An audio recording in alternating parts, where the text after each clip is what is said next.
listening to Range Minded from Independence Indoor Shooting. This is episode 145, where we talk about what we want to get this year to expand our shooting horizons. Whether that's new gear, more ammo, accessories, or even new firearms, we talk about it all. Thanks for listening, and as always, we hope you enjoy episode 145 of Range Minded, the stuff that we plan to get in 2021. Hello and welcome to Range Minded from Independence Indoor Shooting. My name is Mark Long, and I am joined as always by... What's up, peeps? It's Steve from the Eastern Front. That's right, and it's just us two today because Nick Hoffer had better things to do, apparently. Yeah, so we had planned to do this tonight at as you're hearing it tonight, it's at 6 o'clock for us on what is it, Friday night? Yep. And everybody's like, "Yep, we'll do it." And then we get a text message from a host that'll remain nameless that he's still out at Parma shooting. Yeah, the Parma Rod and Gun Club, if you're not familiar. And that is that's actually a national quality range. Like there's a lot of national championships that happen there. It's a great range, outdoor range. Yeah. But anyway, somebody decided they were going to go shooting and not invite us and then not show up for work. So yeah, they just decided that they're still out there, and I don't know what ammo they have to shoot with. So there's That's also the other thing. When he texted that and said, I was like, dude, he's like totally flexing right now. Yeah, seriously. It must be tough being Nick Hoffer. So, I'm sorry, Nick. The man that remained nameless. The host of the show remained nameless. Right. So his name rhymes with Nick. And other things. I guess I should have thought that one through. Other things that we can't say. Nick, we still love you, even if you go shooting without us. That's okay. But yeah, we're gonna flex our own way and talk about things that we want to buy this year in the gun world. Yes. Because even if the winds of change may be here, maybe not, we don't really know. We should still plan on adding to our inventory and expanding our items that we own and widening our breadth of familiarity with all kinds of different firearms. Yeah, and I think, we didn't really talk about it off air. Maybe I was thinking about this off air. I think it's important that we, no matter what the climate is, like we just kind of stay positive and we still need to get involved and take people shooting, even though it's really hard to find ammo or whatever. Right. But there's other things we can be doing that can keep us just involved and just as connected to the community. I think it's important. Well, and one of the things that we talk about on the podcast almost every episode is that we need to be good stewards of the Second Amendment and take people shooting and show them how great it can be. And that's how, I think we're going to be. That's the best way that we can preserve our Second Amendment rights, is to show people how fun and the sport of shooting can be and how responsible gun owners really, really are. Yeah, and I think even though we talk about can't go buy ammo, can't go to the range or whatever, but there's still classes being taught. In Idaho, anyway, some of the restrictions kind of got lifted a little bit, or eased, I should say. So it might be easier just to hang out with your new friends, your new to gun friends. I don't know even how to say it. You know what I'm trying to say. But go to classes with them so they feel comfortable, and you're going to learn something too. And it's still a way to be involved and take people or introduce people to the sport.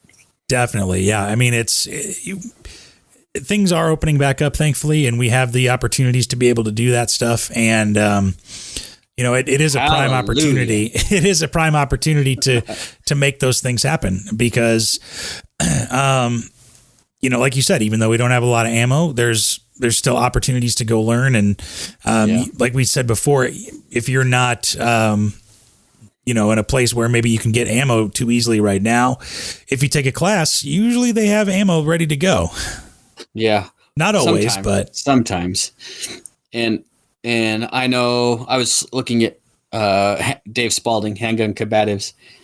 He mentioned that he's going to be like changing the curriculum in his classes to where instead it's of like 500 rounds or whatever it is for some of his 2-day or multiple day classes, he's going to drop into like 250 rounds, but still try and meet the criteria of what he wants to, the achievement that he wants to reach in each one of those classes. So I think in a way it's good for us instructors because it's forcing us to streamline, maybe update how we teach. So maybe if you took a concealed carry class 2 years ago, you never know, maybe stuff has changed to where the content's going to be a little different for you this time. Yeah, for sure. I mean, you really have to think about making every round count, and you can't really waste rounds or, at this point in the game. So being able to have something, have a really intentional and thought out class is definitely a good thing. So you're really going to be able to,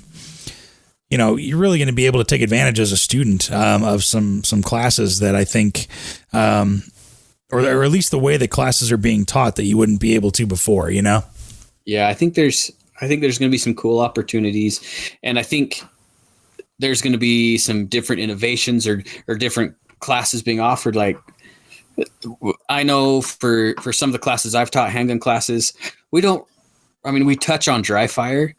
Well, maybe now I need to adapt my class to where we spend a lot more time on dry fire and actually create some drills that are beneficial to the student. And I think you're going to see that in a lot of other classes too.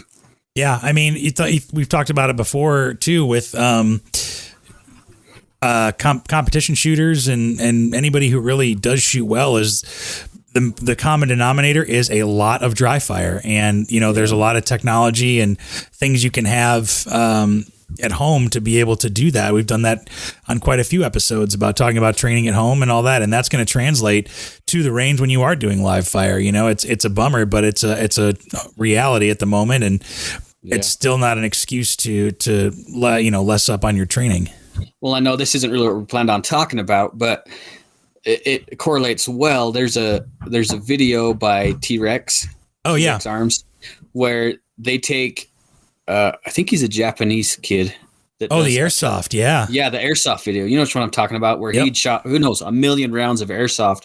And so they brought him over to the States and they wanted to see, well, does that correlate? Like, is it beneficial to shoot airsoft or pellet guns or BB guns? Will it work for your actual firearms? And it did. That kid was fast. He was accurate and he kept up with the guys. He'd never shot a real firearm before, and he was rocking it. Yeah, that's the wild part, is never shooting a firearm before, like a real firearm. And the basics and the I guess the manual of arms and the mechanics of it were all the same. Mm-hmm. Yeah, obviously his recoil, like the reflex from his recoil was going to be different, but he got over that hump quick. Right. Because, you're so confident in the rest of your other skills or whatever. So, but I think that actually translates very well into the subject of the episode for tonight, is that we wanted to talk about all the stuff we want to buy this year. And that starts me off at the top of my list, which is one of those Mantis X training tools. Why do you take? That's exactly what I was. Okay. Well, that wasn't my number one, but obviously there was a reason why. So go ahead and share your reason why. Well, great minds think alike, because it's one of the best ways, and you can talk to people at the store or your gun store of choice that agree, is that it's one of the best ways to dry fire. And I'll let you take the lead on explaining what a Mantis X training tool is if you don't know. So Mantis, there's a few different models, and they just came out with the Mantis 10, which is the one. Well, they recently came out with that one, right? And that's the one I would really like. So it's got they have magazine plates, so they can fit in a holster. You just switch out the plate of one of your magazines, right? Obviously, and you can run it live fire or dry fire, which is cool too. There's some other products out there that are dry fire only, that they don't work because they use a little laser tracking bullet or something. Anyway, nonetheless, sorry, back to the Mantis. So it has like a little accelerometer or whatever you want to call it inside the device, whether it's on your rifle or your handgun or your bow. So it's very versatile. Or your shotgun, yeah. Or your shotgun. Anything that's either got like a pick rail or there's other mounting techniques for it too. Anyway, and it will actually track how the gun comes out of your holster. It knows when you start pressing the trigger, and it knows when the trigger breaks. I don't know what kind of witchcraft voodoo they got going on, but it's a very smart device. And it'll help you diagnose if you have a flinch or, whatever. Like it helps you work out the problems that you might have, which translates to more efficient dry fire practices, which will definitely manifest itself on live fire targets. Yeah. Yeah. There's accelerometers and gyroscopes in it or whatever. And you can see it basically records how your firearm moves as you pull the trigger, as you hit the wall of the trigger, and how you reset and all that kind of stuff. And they have, I believe they have like exercises and stuff you can do too. Cause there's drills and stuff that are on there. And then, and maybe you were going to say this too, you can put it up against people all over the world. Whoever's running a Mantis X, there's like a website you can put all of your data, and they have, I'm pretty sure they have like little competitions and stuff for other users. Oh yeah, I forgot about that, which is actually very cool. And I actually wasn't going to say that. The part I was going to say was that you can. It connects to your phone, so it's all right there, and you can go over your data whenever you want. And if you do get a chance to do some live fire training or some live fire instruction or whatever, you can share that information with your instructor to where they can help you. If you already have the problems diagnosed, they can help you overcome those and make your training more efficient. Yeah. And I think that's an awesome product. Now, they're not cheap. No. And they just got more expensive. Yeah, probably because they had a huge surge on them. Yeah. But I mean, you think about a box of 9mm. I was talking to a friend of mine who just got a handgun. It was after, maybe it was for Christmas. I can't remember. Anyway, nonetheless, I asked him, I was like, "Hey man, have you shot your gun yet?" He's like, "No, I can't find any ammo." Right. And they go down to St. George. He's like, I did find some down in St. George, but it was like $46 a box. Oh boy. Of 9mm. That's insane. Jacket. And so he didn't buy any, which I completely understand. So you think about that, and I really think that's going to be fairly realistic for a little while, that 9's going to be approaching the $30, $40, $50 a box. I refuse. So you think about a $350 training device, which I don't even know if they're I think they're about $300 or so. I think they're less than that. Let's actually, we have the internet at our disposal. The interwebs here. Yeah. Well, you keep talking. I'll look it up.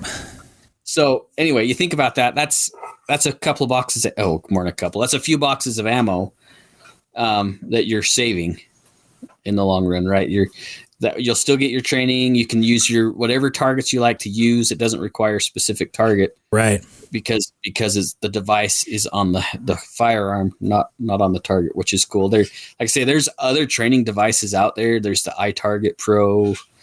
I can't remember some of the other ones. But they either use a laser bullet thing or a 2-laser tracking system or whatever. Yeah, this thing just hangs on your rail. So, and it's way more efficient. So if you do want to just get into it to start with a rail, the Mantis X2 on the website, their website retails for only $99.99, which is a lot better than $350. And that one, I don't think has I don't think it has the little networking competition stuff. I think that one's it's a super basic. Sure. But to just start out, the X10 Elite is $250, but that also does, I believe, work for pistols, rifles, shotguns, and archery. So really you get a lot of bang for your buck out of that one too. So, and it does do the holster draw analysis like you were talking about. Do they have the 10X on their website? The X10. Yeah, that's the one. For X10. Yeah, that's the one that's $250, and that's kind of that's not bad. The everything. That's less than I thought, because on Amazon they don't have the 10, but they have the 7, which is $200. Yeah, they make a couple different models. It's not bad, but the 10 is more more compatible with other things. Sure. Well, and you're good. Here's the 10. And yeah, I mean, so. Let's say you get, even 10 boxes of ammo. That's under normal circumstances that would last a while. But this thing, can last you years and years and years. Yeah. And it's just a cool product. It is. And I mean, it also, not to say that it's going to be a substitute for training, but it can, help you make your training more effective, I would say. And, it kind of can pay dividends in that regard. So. Yeah, I think it's a good alternative or a good supplement or whatever you want to say. I think it's a cool deal. That's why it's on my list. That was number 5 on my list, not number 1. Oh, did you make a numbered list? I did.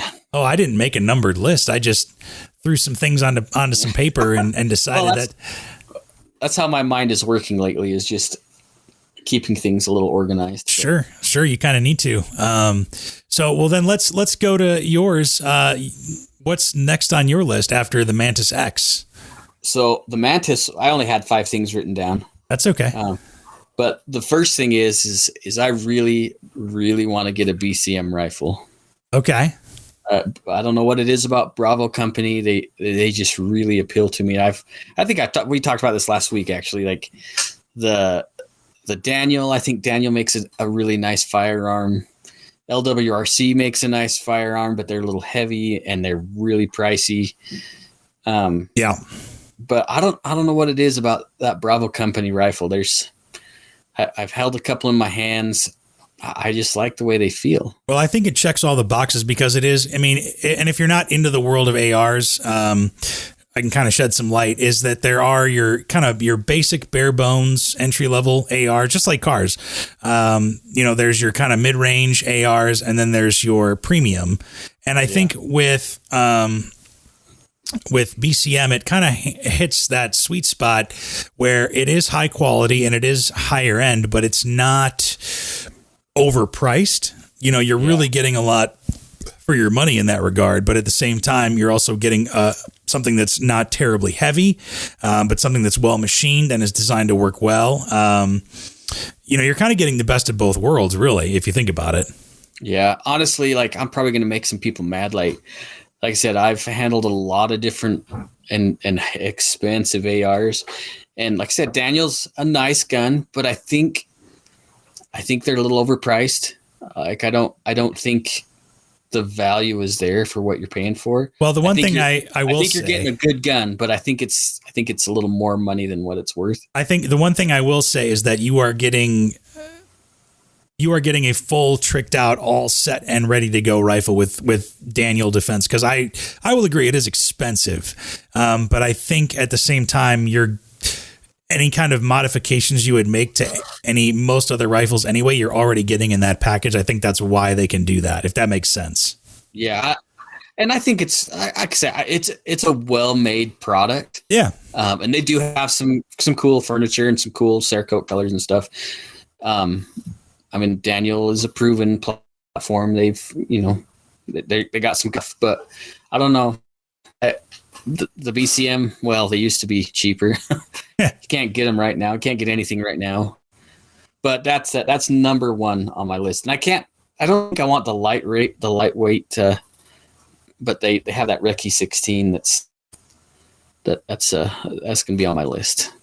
Yeah, I think number 1. Recce style rifles are kind of going to be in demand more as we go along, because you get one rifle that does everything.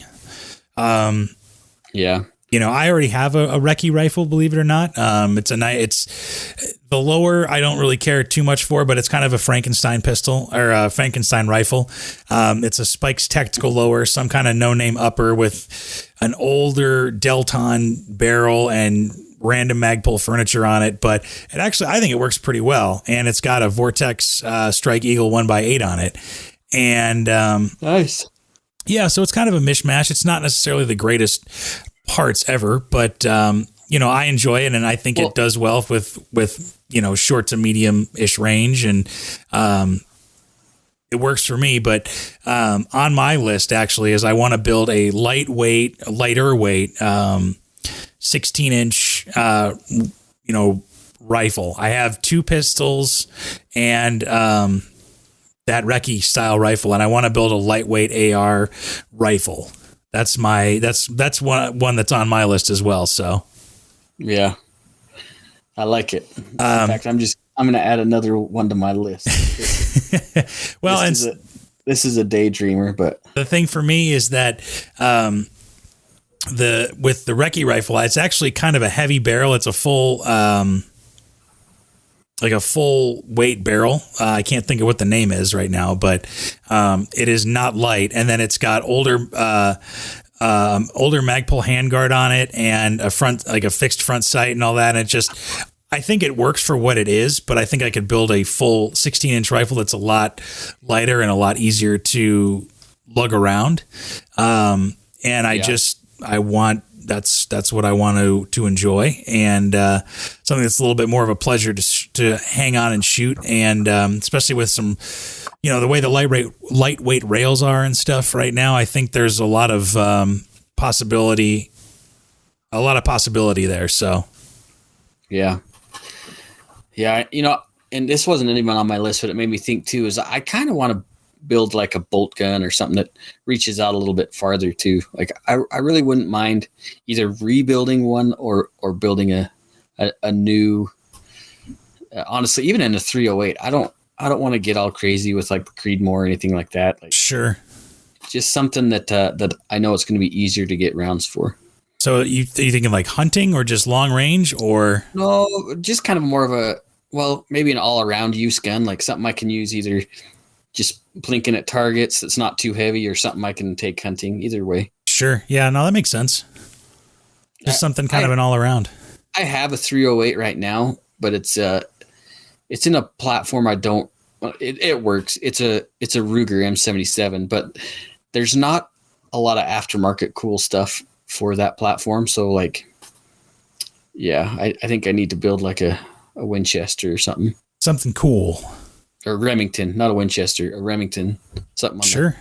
700 platform, something fun. Yeah, a bolt gun's been on my list for a while. I don't own a bolt gun right now, but I think it would be cool. Have you seen the new Savage? This is a complete byline. No, I have not. So it is instead of a lever action, it's a pull straight back. I can't remember what they call it. Oh, really? Action. Yeah, and that's been around a long time. That's been around for a couple 100 years or more. But it's pretty cool. Now it's expensive. It's like $2,000.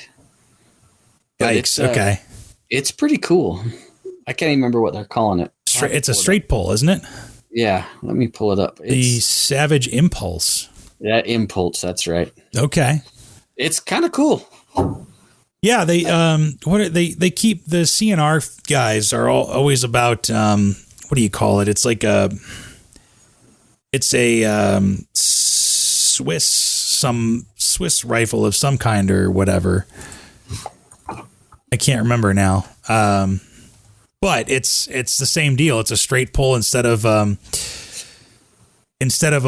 bolt action. It's a straight back, and it's just supposed to make everything easier and faster. And I can see how it's definitely faster. Yeah, because you're not using you're not performing two directions of movement. Rather, you're just pulling straight back and going right there. So, kind of a cool concept. Even though it has been around for a while, I think that'd be something cool to play around with or to check out. But yeah, actually, believe it or not, a bolt gun is not on my list for this year. Well, it will be now. Yeah, it might be now. It's kind of been on the back burner for a long time, but I've just got other things that I want to do first, and including the Mantis and an AR, because I don't know if people think about this or not. I mean, you can take an AR hunting if it's the right caliber and the right kind of if you're hunting around for the right thing. So, it kind of you get that kind of dual purpose there. So, yeah, I helped a buddy build one in a Grendel, 6.5 Grendel. Yeah, that's one of the big hunting rifle calibers that's popular now. So, okay. So, was that was the next thing on your list? Was this the Savage, or was it something else? No, that was completely on a byline. That was a sidebar. Yeah, it was a squirrel moment. So what did you add to your list now then? This is completely dreaming, but I used to not want one of these, but for some reason, the last year and a half or so, I've been really wanting a Barrett. Like a Barrett M107 semi-automatic 50 caliber. Wow. You must hate money. yeah, why keep it? I might as well just blow it on whatever I can get, I guess. Well, I guess to be fair, you can't take it with you, so you may as well. And I don't know why, like when I first really spent a lot of time in the range doing RSO stuff, like I hated that gun. Like it was fun to shoot. Actually, I didn't hate it that bad, but I was like, man, that's so stupid. Why would anybody waste money on one of those? but like I said, for some reason, the last little while, I'm like, I kind of want one. Well, it's, I mean, I guess you could say, well, actually, so you've shot one, right? Oh yeah. So the best place to be when you're shooting a Barrett is behind the trigger. Anywhere else around or on the business end of that thing is a terrible place to be. But if you're actually shooting it, it's not that bad. No, the recoil is light. I mean, it's got a push. It's not like a kick. Right. Yeah, but it's not like it's a little more than, a tap on the shoulder, but it's not going to take your arm off. Yeah. And I think it'd be fun. You'd have to there's only so many ranges you can take that to, though. You know what I mean? That's your only problem. Well, I can take it to almost any outdoor range. Sure. You'd be the most popular guy there. Yeah. And actually, if you were an enterprising guy like you are, you could make money selling, $1 a shot or a couple dollars a shot or whatever. Well, it'd have to be more than $1 a shot. Yeah. As soon as I said that, I realized that's not going to be economically viable, but maybe $10 a shot to make it worth my time. And that's one of those things you could have and keep forever. And honestly, we were talking about things a couple of months ago, maybe the things to buy before you can't anymore. That might not be the worst idea, considering some of the stuff they're talking about. Some of the stuff that they hear, which kind of comes out of nowhere, because my question is, how many 50 caliber firearms have been used in crimes? Probably none, unless you're counting war crimes. Probably none. Yeah, so that was kind of surprising and out of nowhere to me, but I guess. Well, they have to make the big and scary things big and scary. Well, and it doesn't have to make sense either. So no, that's very evident over the last few years. Yeah. So, okay, but when you get an extra 10 grand, let me know, and I'd be happy to help you shoot it. They used to be 10 grand. They're more now. Oh yeah. Ugh. I don't know, man. That makes me wonder. I might just jump on Gunbroker while we're talking, just for another squirrel moment. Well, because at that point you might as well just start getting into the what do you call it? The full auto game. Yeah. Maybe. I don't know. I don't think I want to do full autos. I dig them and I think they're cool, but I don't think I want to yet. No. Get the Barrett first and then go from there. I do need to get a suppressor, and I can add that on the list too. Was that your squirrel moment? That's another squirrel moment, actually. See, that's the problem, is that all these things can start adding up very quickly. So, oh look, here's a used one on Gunbroker for $19,000. Oh, well, that's not, But it comes with the suppressor. Oh, well, then see, your money up, basically, at that point. And he says he's willing to trade. See? So you just trade a mystery safe. Say, hey, whatever you want, I'll give you this whole safe with everything in it. It's a mystery. You can't look in it. But and I'm not even going to give you the passcode. For that, you'd have to give me another $1,000. I'm really surprised there's only one on Gunbroker. Well, for now. No. Oh, there's more. Well, I just need to click. Going on to a much smaller scale, one of the big things on my list is to get magazines, because we've talked about it before, and especially after Nick's comment last week about how he has, what is it, 100 or 1,000 AR mags? He said he had over 1,000 magazines, and if that's the case, I'm going to buy some from him. Yeah, he needs to offload those, because that's a lot. And but I realized I don't have 1,000 AR mags, so I should probably get at least a couple more. I really want to buy a box. Like, I'd love to buy 100 of them, but even then, they're still expensive. Yeah, I mean, you're not getting a bulk discount really with magazines ever, I don't think. No, not right now, especially. Yeah, especially not right now. But actually going in on it with a group of people wouldn't be the worst thing in the world. No, you could. I don't know. I should talk to Amen too and see like if they would sell to me, because they've been swamped. Like they haven't done any. They usually don't do any private sales. It usually goes all through distribution. Right. So it probably wouldn't go anywhere anyways. But I wonder. Put that on the list. Could be, but yeah, I mean, I've got the Glock now. I've got got a couple, plenty of ARs, but you never can have enough magazines. You know what I mean? So it just would be beneficial, I think, to get some magazines, especially with the, with that Glock. I want to get some 32 round mags or 33 round mags. Why not? Yeah, there's nothing wrong with it. Yeah. So that's another big thing on my list. Palmetto had them on sale for a while. Yeah. Well, and Palmetto State. Like you said, a Men 2 is a great place, but I'm going to buzz market a little bit. Gun Mag Warehouse as well, is that you're able to get a lot of mags all at the same time. So, and we didn't you have ETS mags a while ago? I just bought 2, and I haven't even had a chance to run them yet. Have you thrown them on the floor yet to see if they hold up? No, but I have talked to a lot of other people that have. They just make me nervous. Like, I'm just used to the old clear plastic stuff that breaks. Sure, yeah.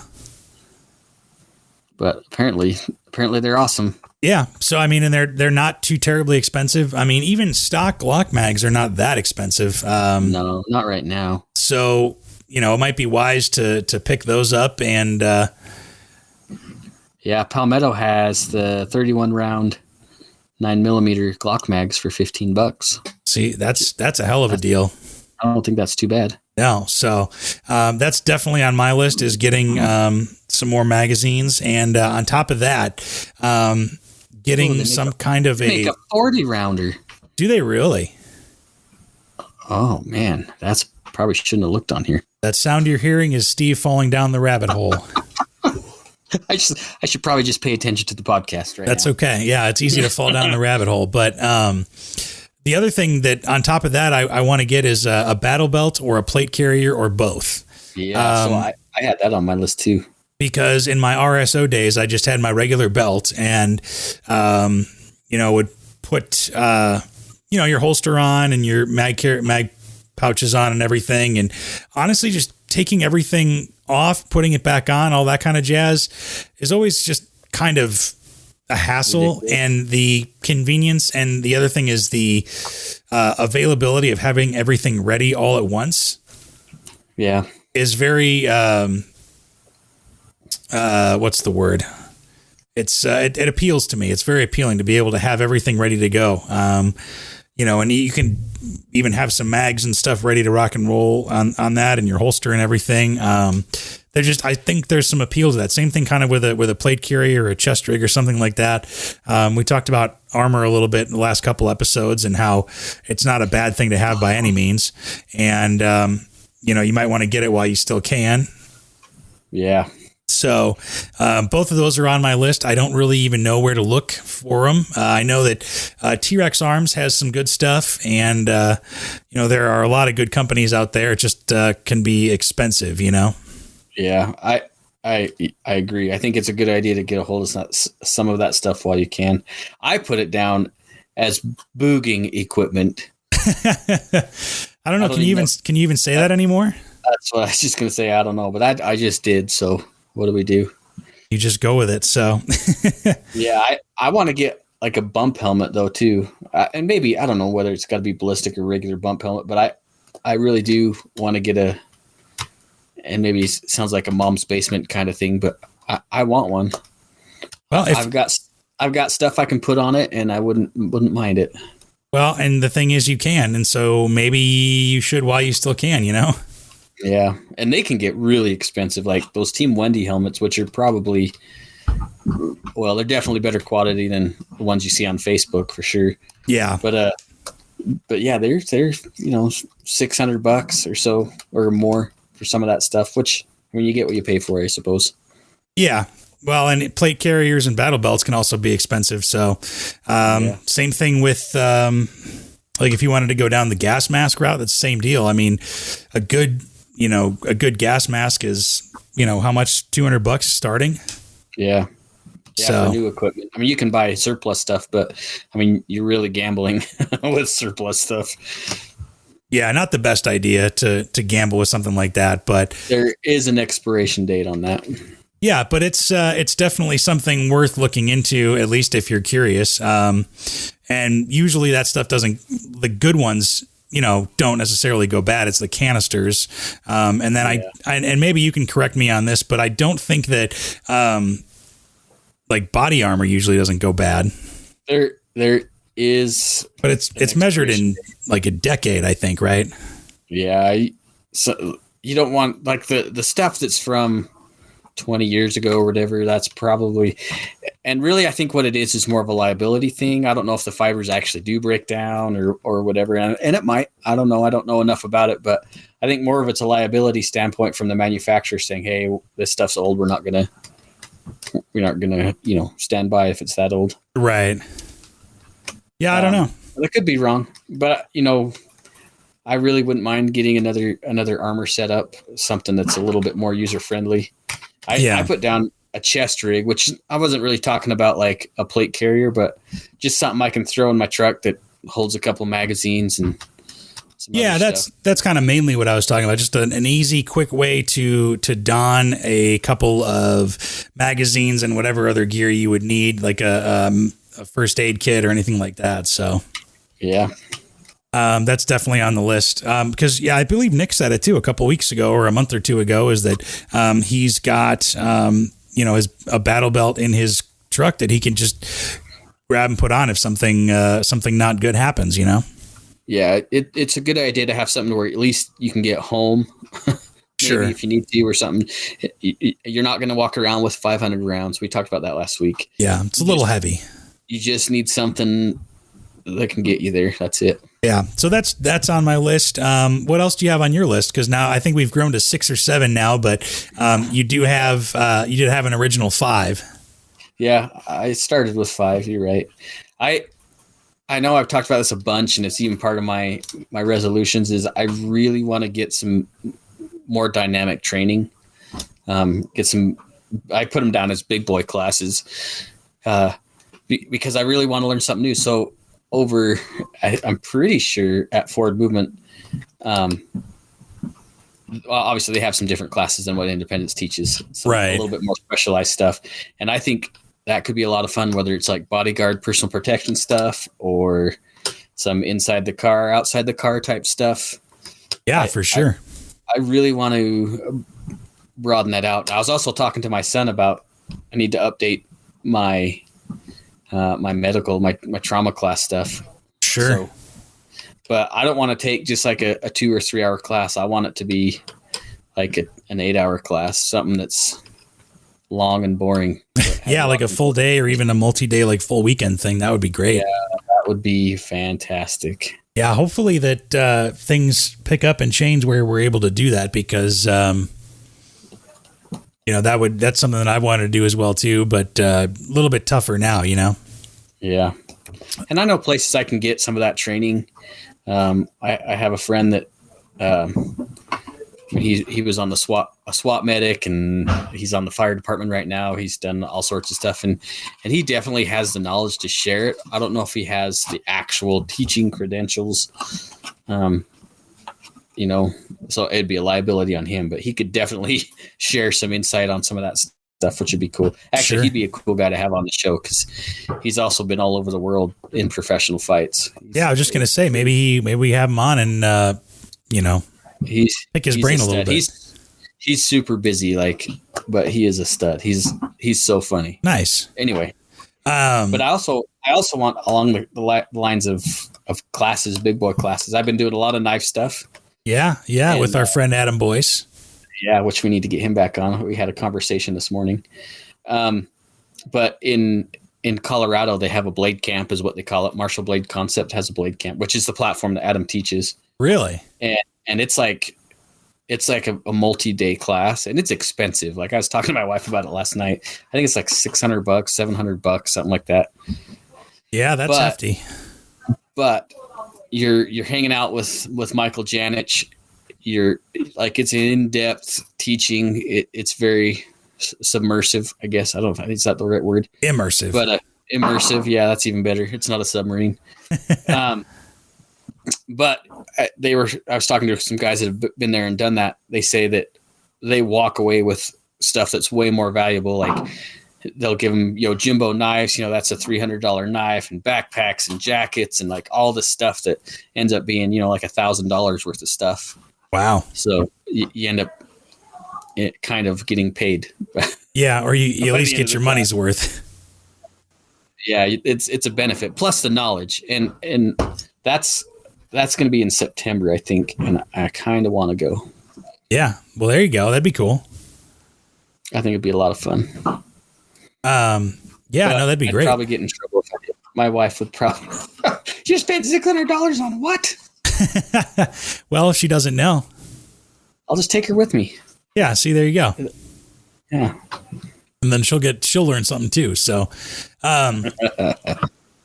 yeah, actually it kind of goes along with, I guess classes a little bit to a degree, is that, I really want to get some kind of, incognito or discreet style bag to transport long guns. With a handgun, obviously you're either carrying it on your person or you can carry it a myriad of different ways. But with a long gun, it's a little bit more difficult. And I feel like people don't think about that as much. You know what I mean? Yeah. Yeah. I think I guess you could call it covert. Yeah. Covert or, I think it's not a bad idea to be able to transport and move things around. Not that you're going to do anything nefarious or illegal, but a little less noticed if you need to move things around. Yeah, I mean, that's it actually has been on my mind for a really long time. The first time when I owned firearms and I lived in an apartment, I was like, oh man, I don't want to carry this obvious gun bag all the way down to my car through, you know what I mean? It just didn't seem like a great idea, but you never know. I mean, people. Well, it draws all sorts of attention and not, like I said, not that you're going to do anything nefarious, but maybe people are a little over paranoid and it might just save you some trouble. Yeah, exactly. So, there are some good ones, but some of them are really expensive. Like if you go for the name brand ones and all that. So I want to try to find one that's not maybe so expensive, but it still does the job, Yeah. And there's some really cool stuff out there now. Yeah. But some of it is not cheap. Right. It can be ungodly expensive. So Travis Haley has a bag that I think is completely awesome. It's just, it looks like there's no molly, nothing. There's nothing on the outside of the bag. It's just a gray 2-pocket zip-up bag, but it'll hold like an MP5. Yeah, it looks like a sport bag or something like that. But I think it's actually what's called the Haley Incog. Is where I think I got the word incognito. Yeah, it's pretty cool. Yeah, so that's kind of on my list, especially, I mean, living in a house is a little bit different. Obviously, you can move stuff to the garage or whatever, or in the garage without kind of prying eyes seeing. But at the same time, it's just, you never know. You never know when you're going to have to move stuff or whatever, or maybe you need to take something from your back seat out to your trunk or this, that, or the other, and they're prying eyes, and you just don't need that kind of business, Yeah, and it really is nobody's business. But if somebody sees that you're putting a firearm in your car, I mean, it could make you a target for robbery or something scary too. So yeah, and I've actually heard a lot of a few amount of people using like a tennis racket. Yeah, I've heard of people doing that, and there are tactical bags that on the inside are like a normal rifle case, but on the outside looks like a racket. Yeah. So I thought about that too, but it's just a matter of how long your long gun is that you're carrying, or you know what I mean? So it just depends on what you're doing. But that's definitely on the list as well. I have training on there as well, like you do, because that is important. You need to need to get training. I want to do some more dynamic stuff. I want to do some night shooting or low light stuff rather. I think that would be great. Hopefully those classes, depending on the instructor, that stuff is so much fun. I took a low light class here in Idaho Falls quite a while ago, and the instructor, he went through all the things. We went with the lights on first, so he all knew that we all were going to be safe, and then with the lights off, with our flashlights in hand, he's like, "Okay, I'm gonna call out this drill." We shoot the drill, and you do an after action check or whatever, where you look over both shoulders, right? Yeah. And then because you're supposed to use your flashlight, right? That's why you're scanning, right, with your flashlight. And so I think there was like 6 of us in that class, and we shoot the drill. We do our after action check and scan behind us. And then he's like, "Okay, how many of you noticed that I was carrying a knife?" None of us, because we were so fat. Like we got stuck in the motions, that training scar of just doing the motions. None of us, and he wasn't like hiding the knife. It was like him holding a buttered knife up where it should be reflective off the light, and none of us saw it. Really? So it was an eye opener, right? Like, man, I really got to pay attention.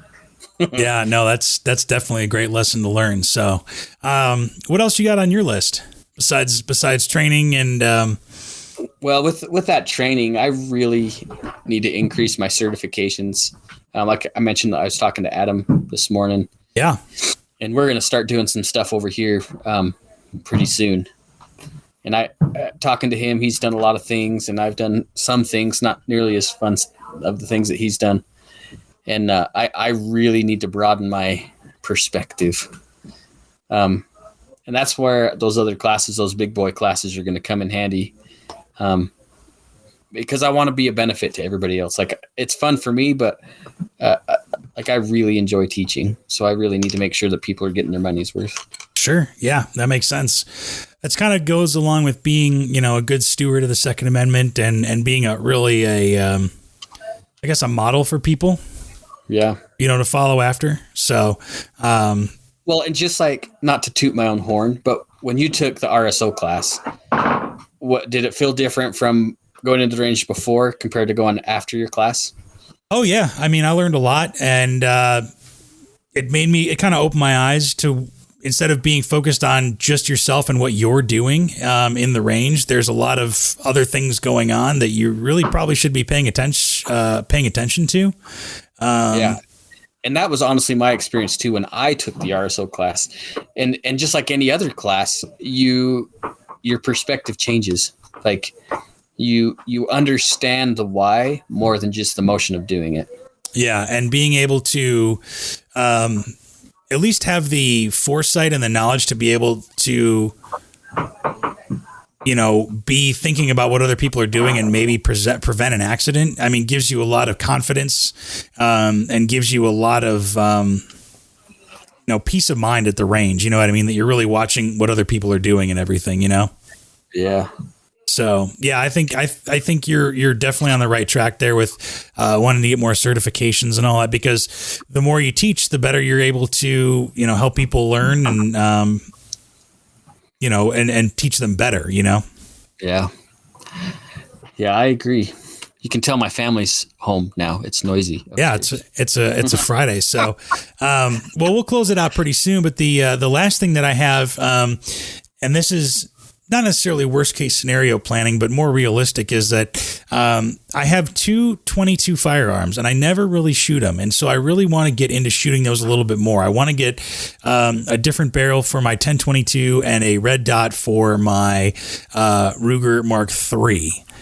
Oh, nice. And both those guns are awesome. So I shot the Mark III actually quite a bit when we were doing competitions. But the problem is that the round didn't actually have enough velocity or mass behind it to knock the bowling pins down. Knock the bowling pins over. So the problem is everybody be like, yeah, you hit it, but it didn't knock it over, so you lost.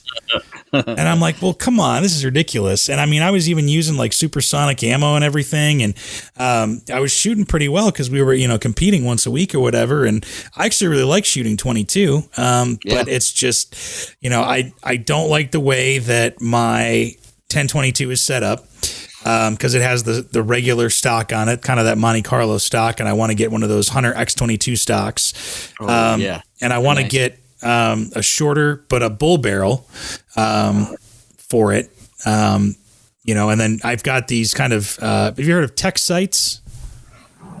I don't know if I have or not. It's actually a brand name, even though it doesn't sound like it. It's like M1 Garand style sights, but for your 1022. I think they make them for other 1022s and other rifles as well. But they're basically like peep sights, and it looks exactly kind of like a sight picture you'd see on an M1 Garand. And I love it. I think it's great. But being able to get that in with a kind of a better furniture and a better package, I think would be better, just overall. So, yeah, Tactical Solutions has some cool barrel profiles. Yeah, Taxol has some really cool stuff too. And I mean, the other thing is that you're not spending as much money. You're getting, the experience and the trigger time and all that kind of stuff, but you're not spending, well, maybe now, but you're not necessarily spending as much money, And that's kind of why I wanted to buy the Model 44 Glock, the 22 cal. Yeah. But I just still haven't bought one yet because I've heard and seen so many negative things about it. Sure. And which is frustrating because I mean, I'm kind of a fanboy, I suppose, but and it'd be an awesome training platform because it used to be cheaper and you can carry way more 22 than 9mm. Right. Exactly. And the other thing is that, you can get 22 models of, like, I can get the Walther 1020, the Walther PPQ in 22 or whatever to be able to train that way. And it's just that much cheaper. But I just don't think that people think about it as much. You know what I mean? Yeah. I don't think that's the first thing that comes to mind. I don't think it really anymore. It just sucks, right? Any kind of ammo is a pain in the butt to find. Yeah, for sure. Yeah, it has. So, but I think a lot of people don't think about 22 caliber, even though you really can't get anything at the moment. It's still, a viable way to train for less, even if it's going to be harder to find, Yeah. So I don't know. I think it would be, that's something I want to kind of go down and just give myself the opportunity to shoot more. Yeah. I haven't spent enough time at the range and I feel so worthless when I tell people to get out there and go shooting. But I haven't even done it. Right. I need to get out and get stuff done. Right. Exactly. So but it's one of those things, it's tough for everybody right now. And, at the beginning, about this time last year, or give or take a month or two, we didn't really know what we should be doing, or who we needed to listen to. And, it just kind of, I think everything kind of suffered. So it's still a matter of getting back on our feet now and getting back to what's important training wise. So, yeah. So we'll see what happens. We'll see what happens. I think we'll hopefully be able to shoot more, maybe shoot some 22, maybe get some training done and make it a better year than last year. We have to make it a better year than last year. And hopefully we can take some more people shooting and bring them on the podcast as well. So, yep. And yeah. It's going to be good. It's going to be a good year. It's going to be stressful, but it'll be a good year. Yeah, I think so. So, we'll close it down for now on that one. Thanks for listening. If there's anything maybe that we missed that it's on your list and you want to share with us, let us know. podcast@iishooting.com, or you can find us on Facebook and Instagram at Range Minded Podcast, and let us know. We always love getting mail and learning about what you guys are thinking about in the gun world. So, yeah, and make sure you take somebody shooting. Please do if you have the ammo, and invite them shooting at least. Unlike Nick Hoffer. yeah, Nick. Yeah. What the heck? So, but thanks for listening. We will talk to you guys next time. Yep. See you. Be safe. Thanks for listening to Range Minded. Find us online at Range Minded Podcast on Facebook, or send us an email at podcast@iishooting.com. We're always happy to get feedback, episode suggestions, whatever you want to send us, really. And be sure to subscribe to us on Apple Podcasts, Google Podcasts, Stitcher, and pretty much wherever else you get your podcasts from. Thanks for listening, and we'll see you next time.